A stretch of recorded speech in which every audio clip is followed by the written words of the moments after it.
Hi guys, and thank you for joining me on this very autumnal, wintry Tuesday morning out there. But then again, it's very fresh, so you can't have everything. Yeah, thanks for joining me. Just a few things today, really.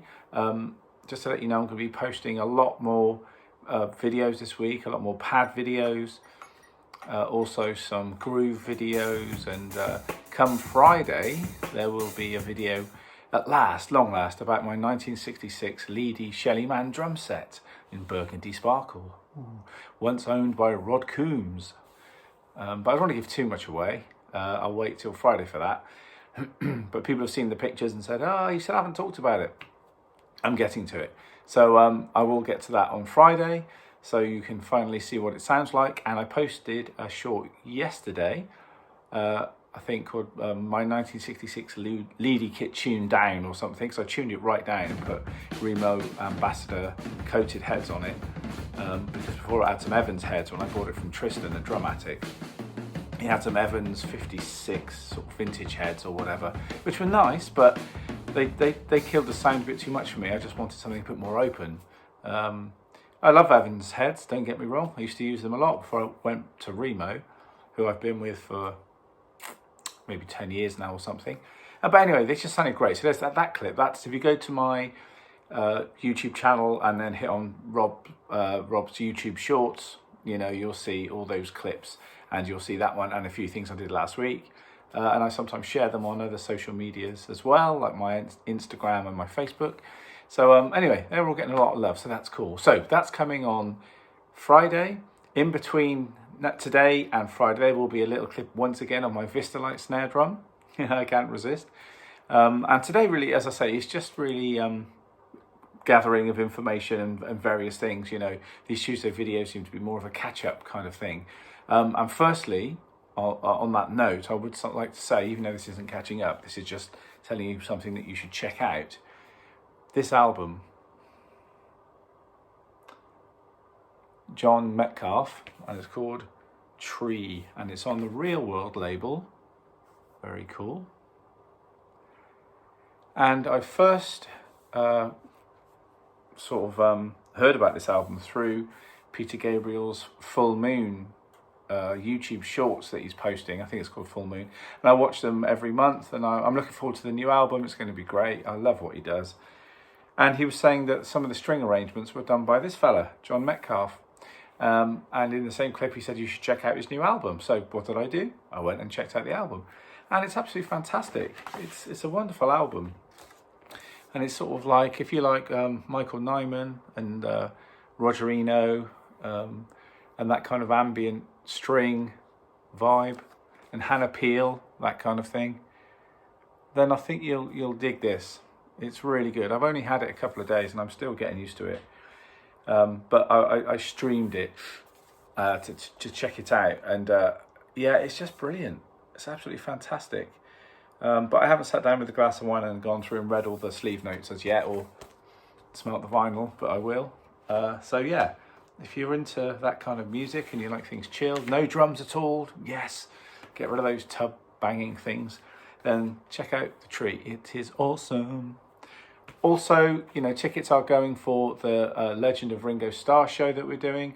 Remember to check out Gary Astridge, his website, ringosbeatlekits.com. Hit the speaking engagement button, and that'll go to the 2 gigs that we're doing next year. I spoke to Matt Green the other day, and there's more gigs coming in. So, you know, I guess you could sit by and wait, but try and get tickets if you want. If you're near Manchester or Liverpool, those first 2 shows in February, then, you know, try and bag your tickets. Also, I had a lovely comment yesterday that came in. I'm going to get this name wrong, so I'm just going to write it up here because I'll say it wrong. And, you know, I mean, I should start naming some of the people that say really nice things or ask me questions, you know. And he has some lovely comments about my videos over the last couple of years. But he said, he asked me a question, or you asked me a question, about sticks. On you know, my clips and so on, and I can say that's okay. Sometimes I use Vic Firth 5A wood tip, and when I'm playing with Susie Sue, I use the 5B wood tip.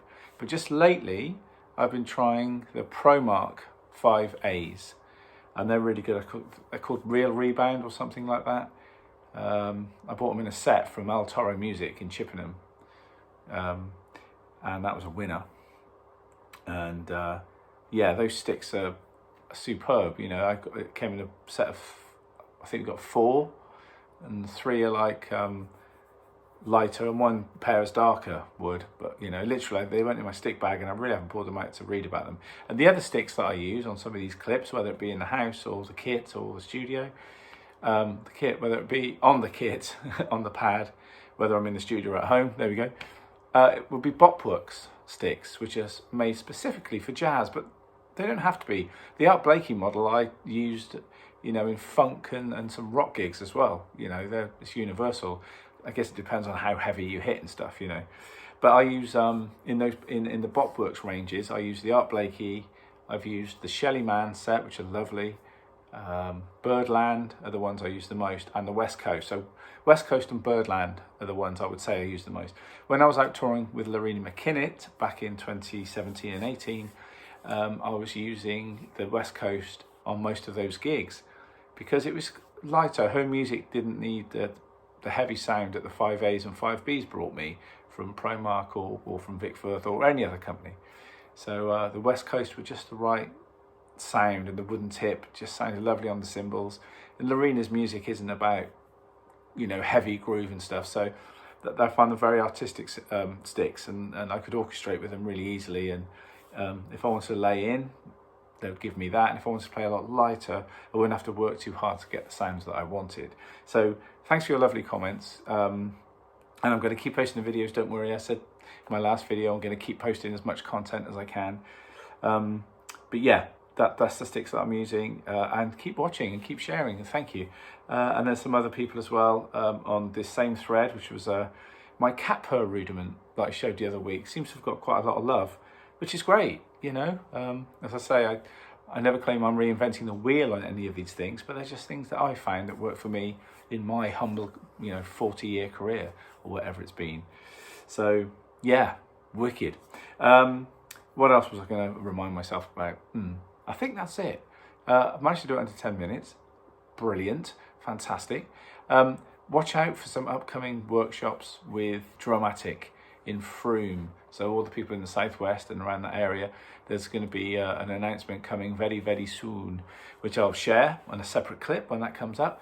But if you're in the Bath, Bristol, Frome, Chippenham area, Glastonbury area, Street, whatever, or even further down or a little bit further up, Midlands, and you want to come and check out what I'm up to, then it's going to be quite exclusive. I think it's going to be maybe 20 tickets or 15 tickets. You know, bring a practice pad, bring some sticks, that kind of vibe. Very, very hands-on, not just sit and watch me play for 2 hours. You know, it's going to be very hands-on, learning stuff, plenty of Q&As. I'm really into that rather than just playing along to backing tracks all night. You know, there's no fun in that. The clinics I've enjoyed the most, unless they're real legends and I just want to see them walk onto the stage, that would be enough, you know. The ones I've enjoyed the most are where you see them play, obviously, but you can ask questions and even go up and see what's going on, and you're close to the action. You know, that to me is what a real proper sort of, you know, clinic and masterclass, those things should be about in a way. Yeah, maybe clinics more so than masterclass, maybe. I don't know, or is it the other way around? I can't remember anymore. I can't remember which way around it should be. But yeah, so that's coming soon, so watch out for that. And also I'm wearing my Prince Nothing Can Stop Prince in the MBG sweatshirt, because coming up in, well, it's been delayed now because of the Atmos mix. But they're releasing the box set. I mean, I've talked about the Revolver Beatle box set I've got, and I've got the 1999 Super Deluxe vinyl Prince box set, and also the Sign of the Times Super Deluxe box set, both in vinyl. And I'll do an unboxing of the Diamonds and Pearls, which was from 1991, 92, I believe, 91, I think. And it was kind of a return to form for him.